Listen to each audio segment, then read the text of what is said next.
Hello বন্ধুরা, আবার একটা রান্নার ভিডিও নিয়ে চলে আসলাম। এই দেখো, হালুয়া মাছ রান্না করব।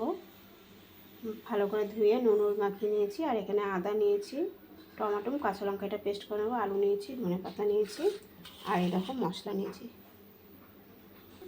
তেল বসিয়ে তেল গরম হয়ে গেছে, মাছটা আবার ভেজে নিই। মাছগুলো ভেজে নিই, এবার আবার দেখাচ্ছি। মাছ ভাজা হয়ে গেছে, জিরা সম্বাদ দিয়ে দিয়েছি, আলুটা ভেজে নিই। আলু ভাজা হয়ে গেছে, এই লঙ্কা, আদা আর টমেটো পেস্টটা দিয়ে দিই। মশলাটা কষানো হয়ে গেছে, এই মশলাটা দিয়ে দিলাম সব। আর একটু জল দিয়ে দিলাম। মশলাটা কষানো হয়ে গেছে, জল দিয়ে দিলাম।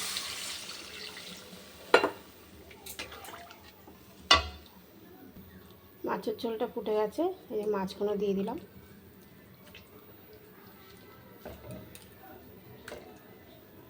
দেখো সব মাছ দিয়ে দিয়েছি, ঝোলটা ফুটে যাক, ফুটে গেলেই হয়ে যাবে।